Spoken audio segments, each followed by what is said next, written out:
7장 24절로 30절에 있는 말씀입니다. 같이 한 목소리로 읽겠습니다. 시작. 예수께서 일어나사 거기를 떠나 두로 지방으로 가서 한 집에 들어가 아무도 모르게 하시려 하나 숨길 수 없더라. 이에 더러운 귀신 들린 어린 딸을 둔 한 여자가 예수의 소문을 듣고 곧 와서 그 발 아래 엎드리니 그 여자는 헬라인이요 수로보네게 족속이라. 자기 딸에게서 귀신 쫓아내 주시기를 간구하거늘 예수께서 이르시되 자녀로 먼저 배불리 먹게 할지니 자녀의 떡을 취하여 개들에게 던짐이 마땅치 아니하니라. 여자가 대답하여 이르되 주여 올소이다마는 상 아래 개들도 아이들이 먹던 부스러기를 먹나이다. 예수께서 이르시되 이 말을 하였으니 돌아가라 귀신이 내 딸에게서 나갔느니라 하시매 여자가 집에 돌아가 본즉 아이가 침상에 누웠고 귀신이 나갔더라. 아멘. 하나님 아버지 감사합니다. 이 시간도 주신 말씀을 통하여 은혜 받게 해주심을 감사합니다. 말씀을 들을 때에 우리의 마음과 생각이 정립되게 해주시옵시고 하나님을 바라보며 그 말씀을 통하여 우리의 마음과 생각들이 고침받고 변화되게 해주시옵소서. 생명의 말씀이 되게 해주시옵소서. 축복의 씨앗이 되게 해주시옵소서. 질병으로부터 벗어나는 말씀이 되게 해주시옵소서. 더럽고 존악한 귀신이 떠나는 말씀이 되게 해주시옵소서. 성령님, 성령님, 이 시간 말씀해 주시옵소서. 우리를 만져 주시옵소서. 회복의 말씀이 되게 해 주시옵소서. 우리의 구원자 되신 예수님의 이름으로 기도하옵나이다. 아멘. 본문에 있는 이 말씀은 교회를 조금 다니신 분들은 너무나도 잘 알고 있는 말씀입니다. 저도 몇 번 본문에 있는 말씀을 통하여서 설교를 하였습니다. 우리들이 잘 알고 있는 그 명작 가운데에 도스토예프스키가 진 죄와 벌이란 소설이 있습니다. 그런가 하면은 기독교의 고전 중에 가장 으뜸이 되는 존 번연의 철로 역정, 또 핸델의 메시아, 이들은 참 유명한 작품입니다. 이 작품들의 공통점이 뭔가 하면은 이들을 작곡하거나 만든 사람이 엄청난 극심한 고난 가운데 만들었다는 것입니다. 죄와벌을 지은 이 도스토예프스키는 시베리아 그 춥고 어두운 그곳에서 9년 동안 유배 생활을 하면서 이 책을 기록을 했습니다. 죄와벌을 썼습니다. 그런가 하면은 존 번연과 핸델은 감옥에서 이 위대한 작품들을 만들었습니다. 어쩌면 우리가 인생을 살아가면서 가장 중요한 주제 가운데 하나가 고난일 것입니다. 누가 인생을 살아가면서 고난을 겪지 않고 살아가는 사람이 있겠습니까? 고난은 피할 수가 없습니다. 아마도 세상에 고난이 없는 인생이 있을까요? 고난이 없는 인생이 있다면 그 동네는 저 공동묘지일 것입니다. 죽은 자들에는 고난이 없습니다. 우리가 믿음 생활을 할 때도 믿음대로 성령의 충만함을 얻고자 살아갈 때는 끊임없이 악한 영들이 우리들에게 유혹하고 우리를 시험에 빠지기도 합니다. 살아있는 모든 사람에게는 고난이 있고 예수 믿는 우리들도 그 고난을 피할 수가 없습니다. 그렇다고 한다면 누구에게나 찾아오는 이 고난을 믿는 우리는 어떻게 대처해야 되는가? 오늘 이 말씀을 통하여서 고난 중에 있거나 앞으로 당할 그 고난에 이기고 승리하는 자가 될 수 있기를 주님의 이름으로 축복합니다. 오늘 본문에 등장하고 있는 이 여인의 고난이 무엇인가? 그 첫 번째 고난은 여자라고 하는 것이 고난이었습니다. 당시의 여인들은 매우 힘든 삶을 살았습니다. 모든 것이 남성 중심의 사회였기 때문에 여자로서 살아가는 것이 매우 고난이었습니다. 이전 우리 한국에도 그런 시절이 있었습니다. 어머니들이 참 많은 고생을 했습니다. 첫 번째로는 이 여인이 어떤 고난을 당하고 있었는가? 여인이라고 하는 고난이었고, 두 번째로는 이방 사람이었다는 것입니다. 이방 여인이었습니다. 본문은 이 여인을 수로보니게 여인이라 그렇게 소개합니다. 이 수로보니게라고 하는 이 지역은 로마의 행정구역인데 베니게라고 하는 곳을 의미하고 있습니다. 여러분, 인천이나 부산이나 군포의 공통점이 무엇입니까? 군산이라든지 인천이라든지 공통점이 뭔가 하면은 항구 도시일 것입니다. 그래서 이 이방 여인이 사는 이곳이 베니게라고 하는 것은 항구 도시에서 살았습니다. 그 항구 도시에 장사하는 사람들이 많이 몰려있는 그곳에서 거주했습니다. 오늘 본문과 동일한 사건을 기록하고 있는 마태는 이 여인을 수로보니게 여인이라고 말하지 않고 가나안 여인이라고 그렇게 소개합니다.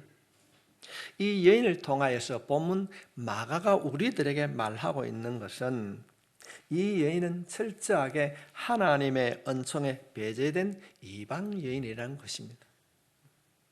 그는 여인이었고 이방 여인이었습니다.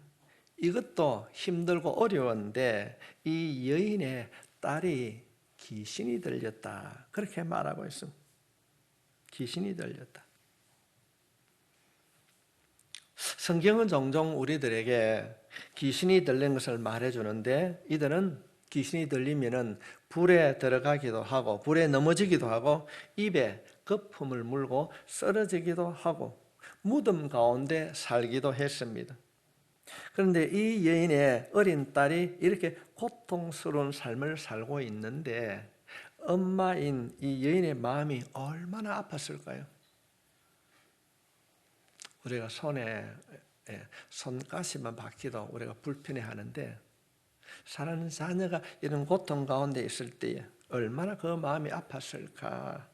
이 딸의 어머니 입장으로서 오늘 본문에 있는 말씀을 살펴보고 우리가 은혜 받기를 원합니다. 이 여인은 감당할 수 없는 짐을 지고 있습니다. 이 여인이 더 힘들게 하는 것은 이 모든 어려움이 자신의 잘못으로 이루어지는 것이 아닙니다.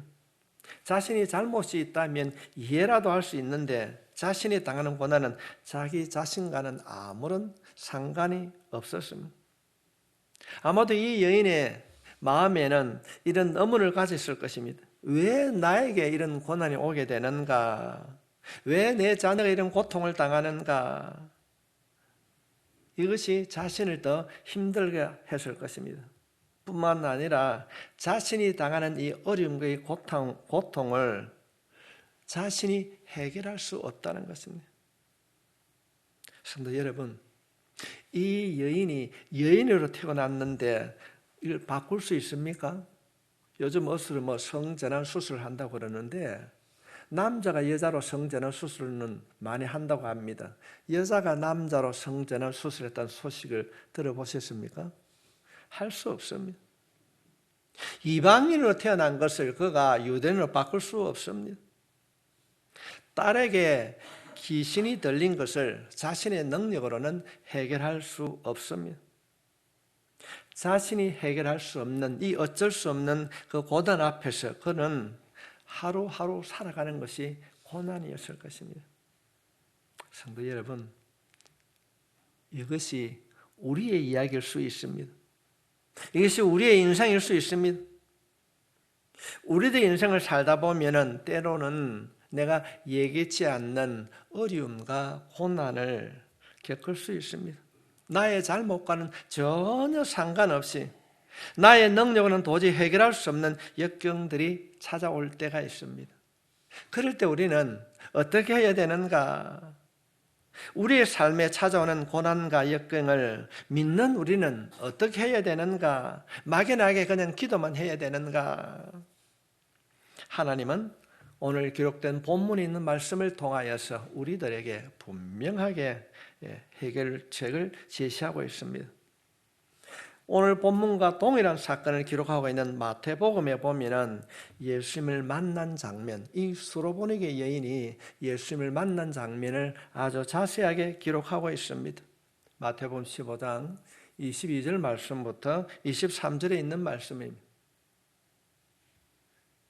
가나안 여자 하나가 그 지경에 나와서 소리질러 이르되 주 다윗의 자손이여 나를 불쌍히 여기소서 내 딸이 흉악하게 귀신 들린나이다 하되 예수는 한 말씀도 대답하지 아니하시니 제자들이 와서 청하여 말하되 그 여자가 우리 뒤에서 소리를 지르니 그를 보내소서.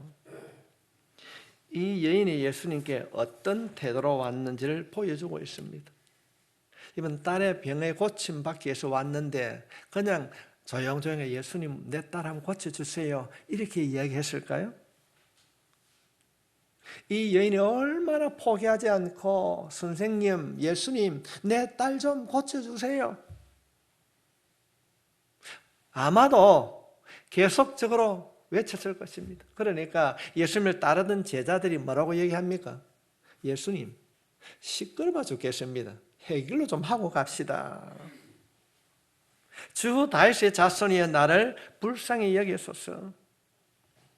주님 당신은 내가 가지고 있는 내 딸의 문제를 해결해 줄 수 있는 분입니다. 그냥 가지 마시고 내 딸을 좀 고쳐주세요.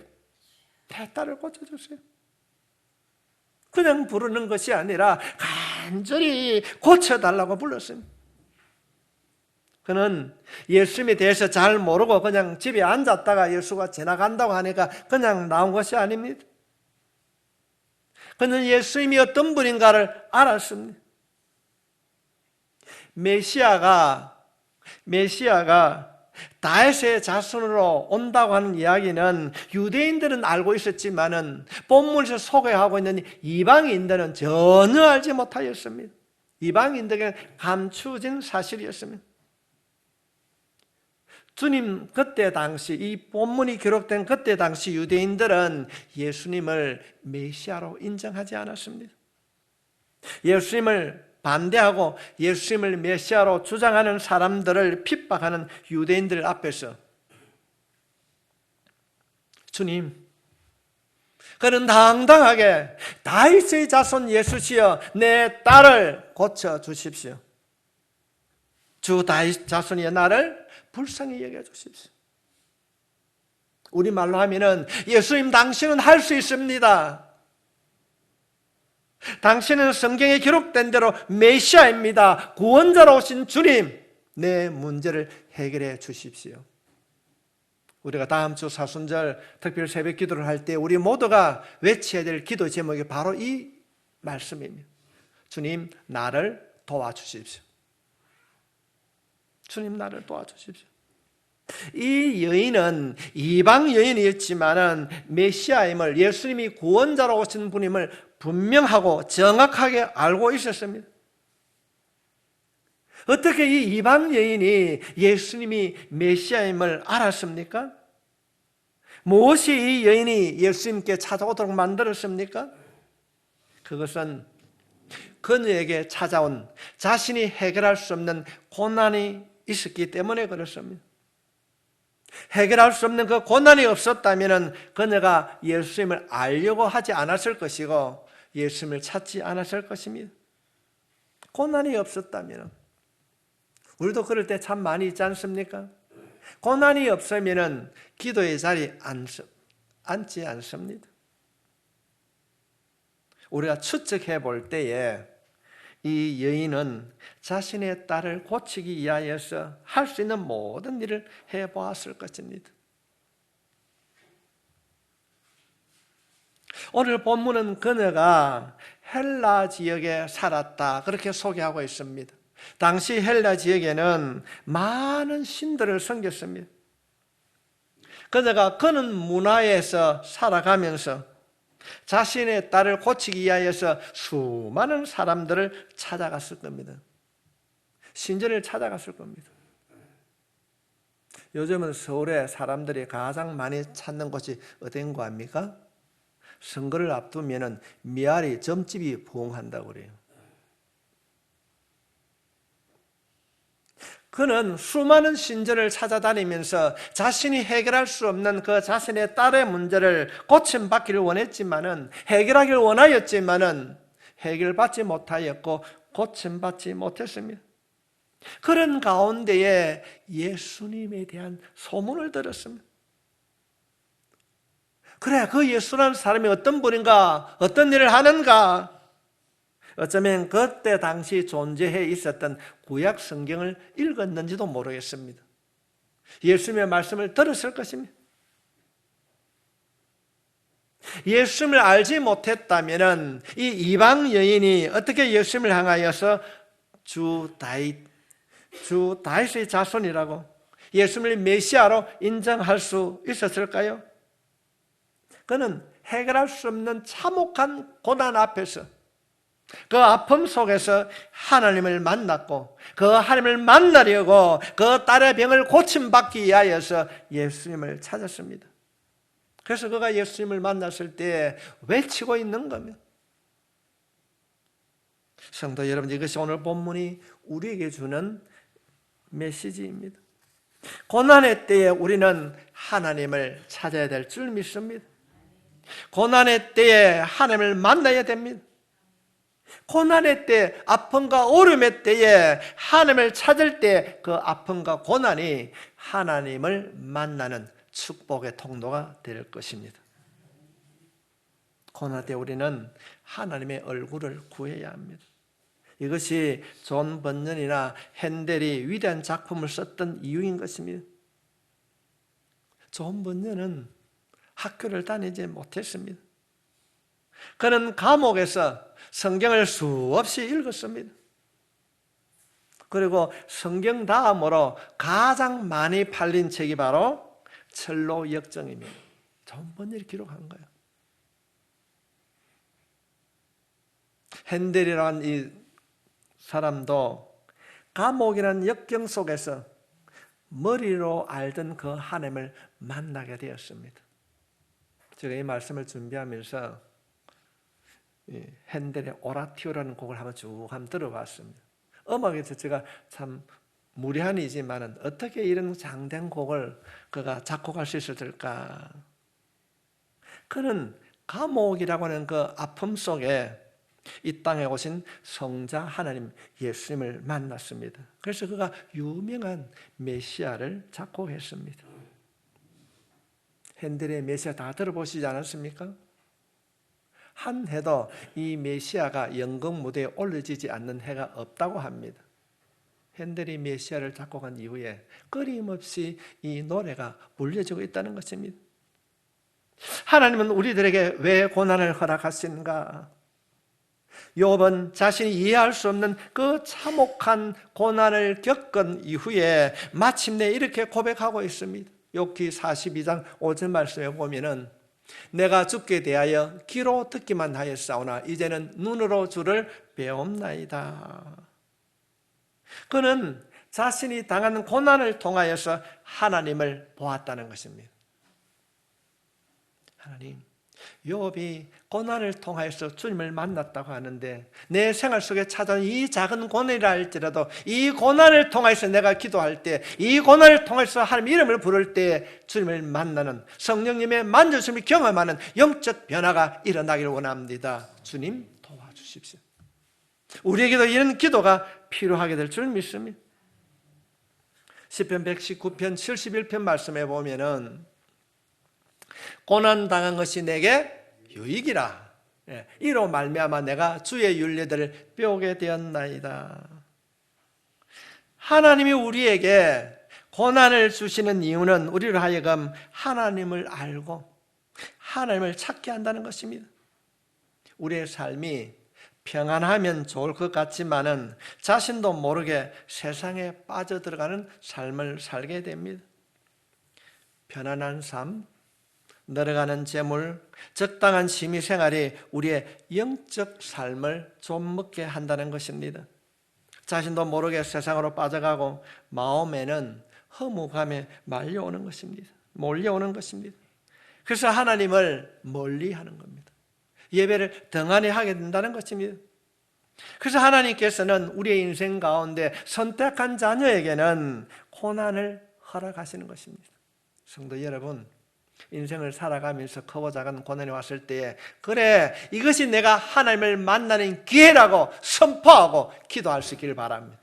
하나님을 찾을 수 있기를 바랍니다. 고난이 우리의 삶에 찾아오면 우리의 영혼에 경보가 울립니다. 고난의 때 우리는 어떻게 해야 하는가? 하나님을 찾아야 될 줄 믿습니다. 하나님께 나가야 합니다. 나를 죽기까지 사랑하시는 그 주님, 그 주님께로 돌아갈 때에 고난이 축복의 통로가 될 줄 믿습니다. 성도 여러분, 고난 가운데 있습니까? 고난을 통하여 부르시는 하나님 앞으로 나아가기를 주님의 이름으로 축복합니다. 고난이 아니라 그 고난이 주님을 만나는 통로가 될 줄 믿습니다. 지금 고난의 때가 아니라도 우리의 인생에는 언젠가 반드시 고난이 찾아오게 됩니다. 기억해야 됩니다. 고난의 때는 하나님께 나아가야 합니다. 그렇다고 한다면 고난의 때에 우리가 하나님께로 나아가야 하는데 어떻게 하나님 앞에 나가야 되는가? 간절하고 겸손한 마음으로 나아가야 됩니다. 고난의 때에, 아픔의 때에, 내가 해결할 수 없는 그때에 하나님을 찾는데 어떻게 찾아야 되는가? 간절하고 겸손한 마음으로 나아가야 되는 것입니다. 오늘 본문 앞에 예수님의 설교가 기록되어 있습니다. 예수님께서는 그 설교 말씀을 통하여서 우리의 마음에 대하여서 말씀해 주셨습니다. 바리새인들과 서기관들은 날마다 성경을 읽고 기도하고 예배를 드렸지만은 살아계신 하나님을 만나지 못했습니다. 이유는 이들의 생각이 잘못되었다고 예수님은 지적하고 있습니다.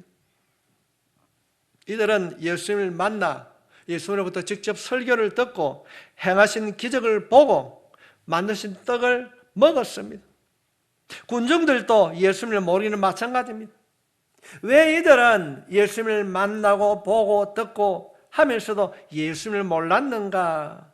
이들의 마음과 생각이 이 땅에 머물러 있었기 때문에 그렇습니다. 이들에게 주님이 말씀하십니다. 너희들이 나를 찾는 까닭은 먹고 배부른 까닭이라. 너희들이 교회를 다니고 기도하며 찬송을 하면서도 살아계신 하나님을 왜 인격적으로 만나지 못하는가? 땅의 것을 구하기 때문이라는 것입니다. 나를 찾는 까닭은 먹고 배부른 까닭이라. 무엇 때문에 기도합니까? 무엇 때문에 신앙생활을 합니까? 이 땅의 것에 마음을 빼앗겼다는 것입니다. 유대인과 군중들과 그들에게 성경을 가르치는 지도자들이 하나님의 은혜를 깨닫지 못한 그때에 이방인으로서 멸시천대받던 이 여인, 하나님의 은혜와 상관없다고 하는 이 여인, 그것도 고난 가운데 있는 이 초라한 여인이 하나님을 깨달았다고 성경은 말씀하고 있습니다. 주 다윗의 자손이여, 놀라운 고백입니다. 예수님, 당신은 내 메시아입니다. 예수님, 내 문제를 해결해 줄 수 있는 그런 분입니다. 그렇게 고백하고 있는 겁니다. 얼마나 이 여인이 뒤에 따라가면서 예수님, 내 이야기 좀 들어보고 내 얘기 좀 들어주세요. 당신은 할 수 있습니다. 당신은 메시아입니다. 얼마나 큰 소리 외쳤을까요? 따라다니던 제자들이 예수님, 저 여자가 너무 시끄럽게 하는데 해결해 주고 갑시다. 그런 얘기 아닙니까? 목이 터져라 외치는 이 여인의 소리를 예수님이 다 듣고 계셨습니다. 우리 성경 말씀에 보면은 예수님께서 자신의 옷자락에 손만 대도 하시는 주님입니다. 제자들이 들을 수 있는 너무 시끄럽다고 좀 조용히 시켜달라는데 그 소리를 예수님께서 듣지 못했을까요? 따르는 무리도와 제자들이 좀 조용히 하시오, 그런 얘기를 합니다. 그런데도 이 여인은 소리쳐 이야기합니다. 예수님의 발 앞에 엎드립니다. 예수님, 내 소원을 들어주십시오. 포기하지 않았습니다. 자신의 문제를 해결해 달라고 간청합니다. 편견과 조롱 속에서도 저 여자가 누구 이방인 아니가? 왜 건방지게 이곳에 와서 큰 소리를 치노? 수많은 조롱이 있었을 것입니다. 그러나 이 여인은 중단하지 않고 예수님, 우리 딸을 좀 고쳐주세요. 내 딸을 고쳐주세요. 그런데 제자들이 예수님 저 여인의 문제를 좀 해결해 주십시오 했을 때 예수님께서 대답을 하시는데 너무 엉뚱한 대답을 하십니다. 7장 27절에 있는 말씀입니다. 우리 같이 한번 읽겠습니다. 시작. 예수께서 이르시되 자녀로 먼저 배불리 먹게 할지니 자녀의 떡을 취하여 개들에게 던짐이 마땅하지 아니하니라. 좀 고쳐달라고 그러는데 이 이야기를 들으면 우리의 마음이 어떻습니까? 우리 이미 이 이야기를 잘 알고 있습니다. 누가 이리 시끄럽게 하노? 무슨 소리 하노? 당신 하는 그 이야기는 내가 어떤 개가 짖는 소리와 같이 내가 못 듣는다, 할 수 없다, 그런 내용. 왜 예수님께서는 이 불쌍한 여인에게 이런 혹독한 말을 하셨을까요? 성경학자들은 이 여인을 시험하기 위함이라 그렇게 말합니다. 이 시험은 이 여인에게 믿음을 확인할 뿐 아니라 여인의 믿음을 성장시키기 위함이었다. 성도 여러분, 기도 응답이 미루어지고 있습니까? 왜 하나님께서 내 기도에 들어주지 않는가 또는 그런 의심이 들 때가 있습니까? 그것은 외면하는 것이 아니라 여러분의 기도가 더 깊어지길 원하시는 주님의 사랑인 줄 믿으십시오. 하나님께서는 우리의 기도가 깊어지길 원합니다. 우리의 기도가 넓어지길 원합니다. 여러분 스스로 여러분 인생을 한번 돌아보십시오. 언제 우리의 믿음이 성장되었고 우리의 기도가 깊어졌습니까? 모든 것이 좋을 때가 아니었을 것입니다. 힘들고 어려울 때, 고난의 때에 우리의 기도가 깊어졌고 우리의 믿음이 더 성장된 줄 믿습니다. 하나님은 우리들의 성품을 변화시키기 위하여서 종종 우리를 고난의 길로 인도할 때가 있습니다. 그러므로 삶 속에 찾아오는 그 고난, 그 아픔의 원망과 좌절이 아니라 나를 다듬는 하나님의 손길을 깨달을 수 있기를 주의 이름으로 축복합니다. 고난 당하지 않는 사람 아무도 없습니다. 그 유명한 스펄전 목사님이 계신데 그분의 쓴 글에 이렇게 말하고 있습니다. 하나님 나라에 면류관을 쓴 자 중에 이 땅에서 가시관을 쓰지 않은 사람은 한 사람도 없다. 참 이 여인은 그 예수님의 시험에 바르게 반응합니다. 그 혹독한 말을 듣고 네 모른다. 나는 이방인들에게 어떤 일을 하고 그 뜻을 이루어져 온 것이 아니다. 그렇게 말합니다. 그럴 때 이 여인의 고백입니다. 28절 말씀에 보면은 여자가 대답하여 이르되 주여 올소이다마는 상 아래 개들도 아이들이 먹던 부스러기를 먹나이다.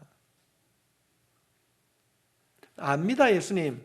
내가 이방인인 줄 압니다. 그래 아이들이 먹다가 떨어진 그 부스러기라도 주면 감사합니다. 나는 하나님의 은혜를 받을 수 없는 이방 여인입니다. 그러나 부스러기 은혜라도 나에게 주시옵소서. 부스러기 은혜 나에게 주시옵소서. 이 겸손한 마음, 이 간절한 마음, 이 마음이 하나님을 감동하게 하고 이 여인을 구원했습니다. 이 말을 듣고 예수님께서 말씀하십니다. 돌아가라, 돌아가라. 귀신이 내 딸에게서 나갔느니라. 돌아가라. 귀신이 내 딸에게서 나갔느니라.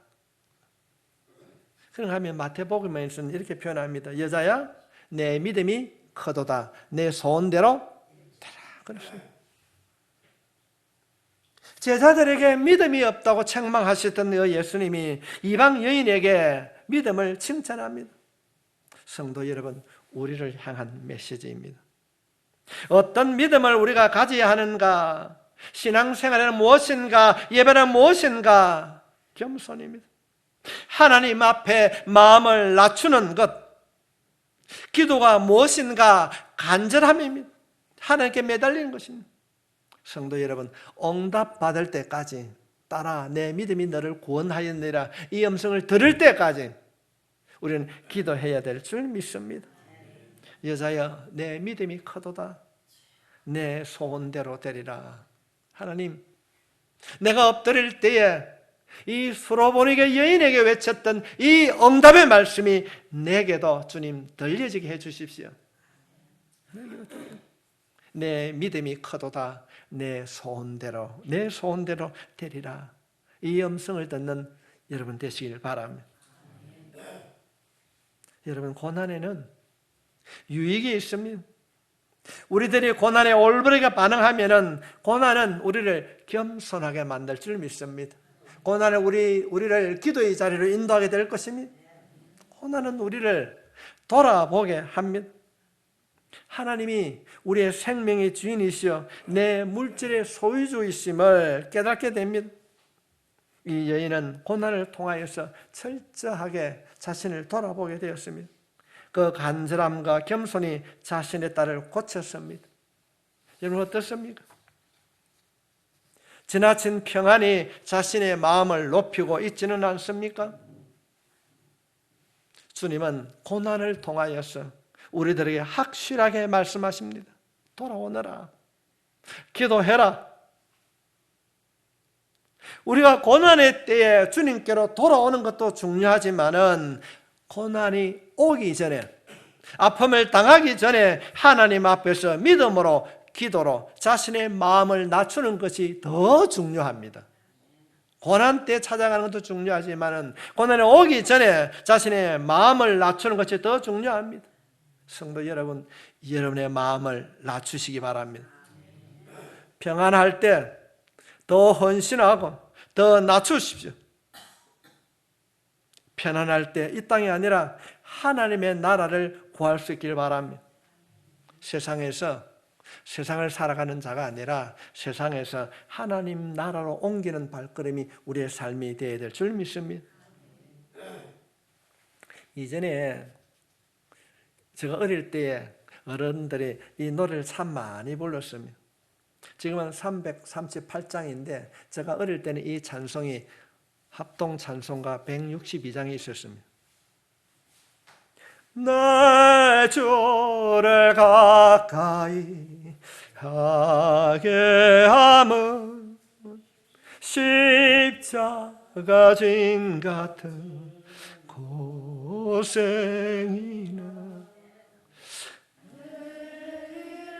소원 널 찬송하면서 좋게 더 나아가기 원합니다. 지금은 338장에 내 주를 가까이 하게 하면 옛날에 하리함이었습니다. 이 찬송을 지은 사람은 아담스라는 사람이었습니다. 그는 성공했고 많은 재물을 모았습니다. 그런데 그가 정말로 모든 사람이 성공한 사람이라고 그렇게 칭찬을 받았는데 그는 재물이 많으면 많을수록 주님과 너무 멀어졌어요. 그러다가 어느 날 그 삶의 인생의 폭풍이 찾아왔습니다. 건강도 잃어버렸고 성공도 무너지기 시작했습니다. 그가 모든 것을 잃어가는 그때에 우리말로 다 망했다고 하는 그 절망의 때에 성경을 읽었습니다. 성경을 읽으면 제일 먼저 나온 게 뭡니까? 창세기입니다. 그가 창세기를 읽는데 형의 추격을 받고 도망가다가 들판에서 돌을 베개 삼고 잠을 자고 있는 야곱을 발견했습니다. 야곱이 잠 깨어 일어난 후 돌단을 쌓은 것 본받아서 그때는 몰랐어요. 야곱을 찾아온 그 하나님, 돌베개를 베고 자고 있을 때 망한 그때에 찾아오신 그 하나님을 만났습니다. 그래서 그가 그 고난의 때에 모든 걸 잃어버리고 힘든 그때에 그가 하나님을 만나고 그가 불렀던 찬송이 바로 내 주를 가까이 하게 함이었습니다. 여러분, 타이타닉 하면 다 알고 계시지요? 이 타이타닉호가 1912년도에 화롭게 만들었습니다. 정말로 배를 멋지게 만들었습니다. 그래서 얼음과 충돌합니다. 빙산을 들이받고 침몰합니다. 그래서 그 많은 승객들 중에 700명이 구조를 하고 1,500명이 물에 빠져 죽게 됩니다. 그래서 남아있던 사람들이 그 타이타닉호에 앉아 갑판 위에서 마지막에 불렀던 찬송이 뭔가입니까? 내 주를 가까이. 이 찬송. 성도 여러분, 오늘 우리가 풍파가 오기 전에 세상에 발을 띄어서 주님께로 옮겨갈 수 있기를 바랍니다. 고난 중에 있습니까? 해결하지 못한 문제 때문에 힘들어하고 있습니까? 아픔으로 눈물을 흘리고 있습니까? 우리가 오늘 이 이방 여인의 삶을 따라갑시다.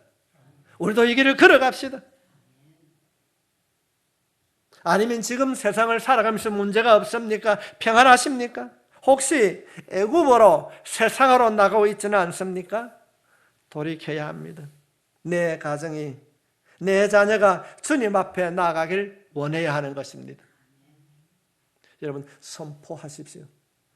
그가 찔리면 우리의 허물을 인함이요 그가 상하면 우리의 죄악 때문이라. 그가 징계를 받음으로 우리가 평안을 누리고 그가 채찍에 맞음으로 우리가 나음을 받았도다. 선포하십시오. 하나님, 도와주십시오. 이 여인의 간절함을 들어주셨듯이 주님 기도합니다. 내 자녀의 가정을, 내가 하는 그 모든 일을 성령으로 덮어주십시오. 예수 이름으로 선포합니다. 내 가정의 모든 어둠의 영은 결박되고 떠나갈지어다. 질병도 떠나갈지어다. 축복의 문은 열릴지어다. 선포하며 나가게 될 때에 이 고난이 축복의 통로가 될 줄 믿습니다.